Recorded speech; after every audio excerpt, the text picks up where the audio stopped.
В Мегино-Кангаласском районе поселка Нижний Бестях живет наш сегодняшний герой Илья Иннокентьевич Предесников. В тихом свете мастерской, где время будто замедляет свой бег, рождаются удивительные вещи. Илья Иннокентьевич – косторез с почти годовым опытом. На пенсии открыл для себя новое призвание. Его руки, знавшие многие профессии, теперь бережно превращают древние бивни мамонта и благородные рога в изящные украшения. Каждая линия, каждый изгиб – это диалог с природой и историей. В его работах тепло рук мастера и частичка северной природы. С прошлого года от безделья на пенсии решил заняться. И вот нашел, как говорится, некачественные, но какие вот это остатки бивня мамонта. Их очищаю и из них делаю фигуры, включаю телевизор, НВК. И обычно вот с передачи смотрю, где кто что делает, интересуюсь. И вот этот телевизор только у меня НВК показывает через интернет. А остальное эти боры, инструмент покупаю в медтехнике. А сами всю жизнь чем занимались? Кем работали? Раньше я работал и в МВД работал до Олимпийских игр 80-го. После этого уволился и начал работать шофером. Шофером работал. А вот рисовать, например, я с самого детства, со школы, был художником стенгазеты от 1 класса до последнего. В армии то же самое. Оформление. Много писал, рисовал. А вот сейчас взялся вот за это. Понравилось. Случайно друзья подкинули кусочек. И вот потихоньку начал. Надеюсь, дальше пойду, наверное, еще. Вот завтра один друг обещал привезти тоже. На юбилей. Завтра мне 70 лет. Вот. Пока Тогда раньше вообще не занимались, да, вот такими? Можно сказать, нет. Просто вот резко как-то в голову ударил. Оказывается, можно. Всегда вот помогал обычно ремонтировать, если что-то там сломалось, фигурка, то есть заклеивал, обрабатывал, восстанавливал. Много чего делал, восстанавливал. И занимался с 90-х годов одним из первых, пригнал иномарку. И с тех пор через меня больше 200, наверное, прошло машин этих. И начал и ремонтировать, все ремонтировал, потом сына научил, сын. Вот у меня в гараже была мастерская. Очень много машин приходили на ремонт. А сейчас уже постарел, не хватает сил, из этого машинами не занимаюсь.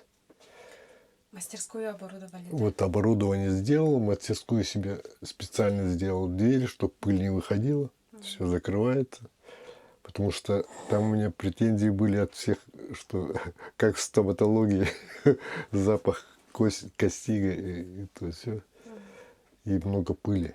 И вот закрылся полностью, все дырочки, все, чтобы пыль не выходила, запах не выходил. Сейчас из чего делаете материал? Из какого материала? Сейчас, что попадет. Иногда даже бильярдный шар раньше делали из слоновой кости, вот кусочки. Хочу вот мелкие, вот такие мелкие делаю тоже эти кулоны. Вот это рог косули там тоже хочу использовать на это сувениры, украшения для женщин. Из дерева тоже делаете, да? Из дерева вот пока рог лося еще там у меня лежат запас. На роге лося тоже буду вырезать орнамент там всякое разное. Дерево это фигуры только получится. И пока еще не прикидывал, только одну. Попробовал. Потом вот рог лося тоже использовать. Это вот первая попытка года 2 назад. С охоты принес кусок, его сделал. Тут у меня девушка на каком-то драконе получилась. А эскизы как придумываете? А я смотрю, например, в ювелирный магазин захожу, смотрю, там вот такое. Я их фотографирую, или изменяю, или что. Еще вот хочу попытаться сделать, например, потом отпечатать форму и латунь залить, металлические делать. Ну, как ювелирные, которые продаются. Я на выставке тоже смотрел, много делают. А у меня готовые формы есть, я их просто отпечаток буду делать и заливать. Ну, это еще один племянник у меня ювелир ведущий в городе, Никитин Сергей. Вот немножко у него попробую перенять тоже. И он-то учился, спец, а я нигде не учился. Ну, например, когда в школе учился, у меня учитель был Аркадий Новиков, которого уже нет. Он только окончил педучилище, приехал. И по черчению я всегда первый был. Он мне говорит, ты можешь на урок не приходить, или на урок приду сразу. Приду, сделаю, ему покажу. Все, ты свободен, отдыхай. И вот потом мы с ним так вот сдружились, я школу кончил. Он стал артистом и тоже консультировался у меня, что, как. Он сам хороший художник. Мы с ним общались часто. Через Кузьмина Володю встречались. Кузьмин Володя Миловец был здесь сосед мой. Я его с Техтюра сюда перезвал. Здесь участок купили, да, между нами даже забора не было. Вот так ходили. Он 2 года уже как умер. Там Иван Аргунов постоянно приезжал ко мне. Васильев Петя. Но их уже нету всех. Жалею, вот Володя как памятник сделал маленький из куска кости. И Ивана Аргунова тоже сделал с гитарой. Это в честь «Берег дружбы». Фестиваль бывает в Томуте. И он меня все время туда звал, а я с ним не успел. Он когда умер, я съездил. Кажется, якутские песни имени, конкурс имени Ивана Аргунова. И там, как в Голливуде, эти отпечатки рук на тротуаре. Там написано Иван Аргунов. Там хорошие друзья были. Сейчас у меня внучка закончила Краснодарский университет, факультет журналистики. Но переехала со своим парнем в Новый Уренгой. Сказали, там будет работать на телевидении. Но пока еще место не освободилось. В Новом Уренгое сейчас живет. Она вот постоянно удивляется, смотрит, хвалит. Я говорю, Ирочка, не переживай, это все тебе достанется. Я ей много чего. И оружие, и вот эти все инструменты, все ей перейдут. И маленькая внучка, и внук очень хорошо рисует. Тоже, думаю, просто еще пока он в компьютере с этим никогда не занимался. Но я надеюсь, что когда-то что-то сделает, и потом заразиться этим. Ну, молодцы, они хорошо делают. Вот Самое первое, вот кусочек был. Я взял тут уток. Люблю охотиться. На охоту ходите? Обязательно. Он такой некачественный, но все равно постарался вырезать. Вот эти использовал на подставке, а сейчас, думаю, посмотрел, люди из них тоже делают, не волнует, что там трещины, то есть даже миллионы лет пролежало.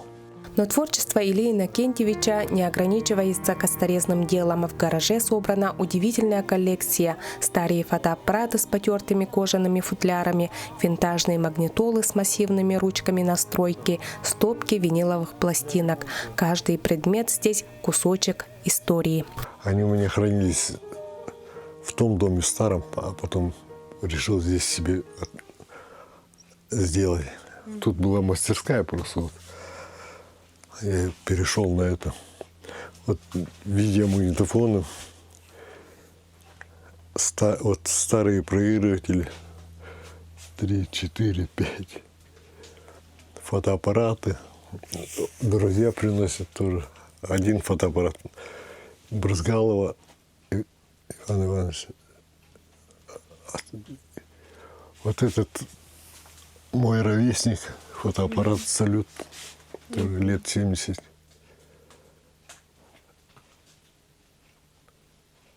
Остальное, вот эти уже известны. Вот это фоторужье. Это какого года? Примерно 70-х. Начало 70-х. Марк Бернес, есть Булата Куджава, Владимир Высоцкий. Тут 17 пластин. Вот этот,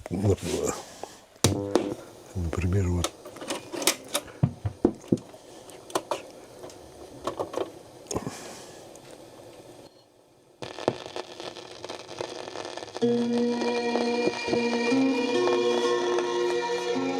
Старая песня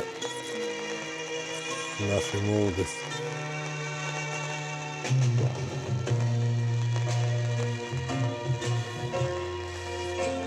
Раньше и такие пластинки были.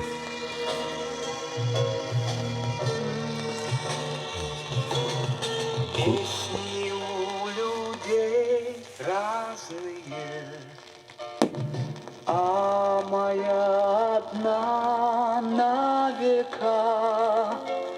Звездочка моя ясная, как ты от меня далека. Глядя на эти изящные украшения, сложно поверить, что их создатель – самоучка с годовым стажем. Но в этом и есть магия, когда душа находит свое дело, возраст и опыт отступают на второй план. История Ильи Иннокентьевича – напоминание о том, что никогда не поздно начать что-то новое, довериться вдохновению и превратить хобби в искусство. А значит, впереди у мастера еще много удивительных работ, рожденных из тепла его рук и мудрости веков, застывшей в бивнях мамонта.